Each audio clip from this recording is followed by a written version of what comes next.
ओम नमो भगवते वासुदेवाय। ओम नमो भगवते वासुदेवाय। परम पवित्र ग्रंथ श्रीमद् भगवद गीता के 6वें अध्याय का 25वां श्लोक। श्लोक है, शनैः शनैः उपरमेतद् बुद्ध्या धृतगृहीतया आत्मसंस्थतं मनः कृत्वा न किंचिदपचिंतयेत्। अर्थात क्रम क्रम से अभ्यास करता हुआ उपरथ को प्राप्त हो तथा धैर्य युक्त बुद्धि के द्वारा मन को परमात्मा में स्थित करके परमात्मा के सिवा और कुछ भी चिंतन ना करे। ये तो इसका अर्थ हो गया मित्रों। इसकी व्याख्या देखिए। व्याख्या यहाँ भगवान श्री कृष्ण अर्जुन को ध्यान और योग का रहस्य बता रहे हैं। ध्यान का अर्थ केवल आंखें बंद कर लेना नहीं होता है। आंख बंद कर लिया, ध्यान लगा के बैठ गए, सोच कुछ और रहे हैं, वो ध्यान नहीं है।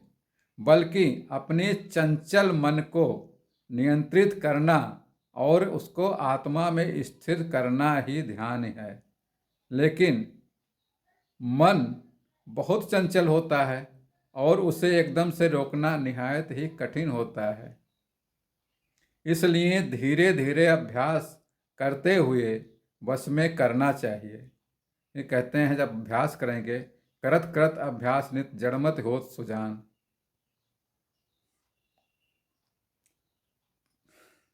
यदि हम जबरदस्ती मन को रोकने का प्रयास करेंगे तो वह और अधिक भटकेगा, फिर आपको और परेशानी बढ़ाएगा।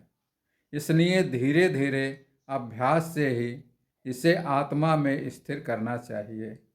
अगर मन इधर उधर भटके तो उसे स्थिर करने के लिए दृढ़ संकल्प और ज्ञान की आवश्यकता है। जब दृढ़ संकल्प होगा, ज्ञान होगा, ईश्वर में ध्यान होगा, तो मन आपका स्थिर रहेगा।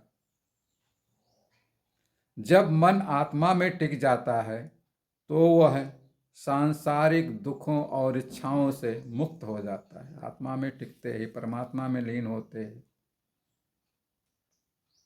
जब मन आत्मा में लीन हो जाता है तो सांसारिक विषयों की चिंता अपने आप ही समाप्त हो जाती है। परमात्मा का ध्यान करते ही भौतिक संसार से, सांसारिक विषय भोग से आप अपने आप ही निवृत्त हो जाते हैं।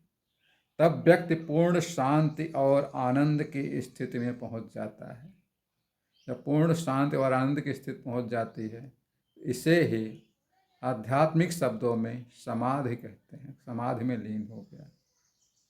आज की भागदौड़ भरी जिंदगी में, आज के समय में क्या होता है, आज की भागदौड़ भरी जिंदगी है।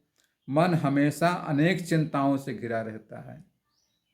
अनेक चिंताएं कैसी हैं? कभी भूतकाल के, कभी भविष्यकाल में क्या होगा, कैसे होगा। भूतकाल में हमने ये गलती कर दी, हमने वो कर दी, ये सब चीज़ें चलती रहती हैं जीवन में।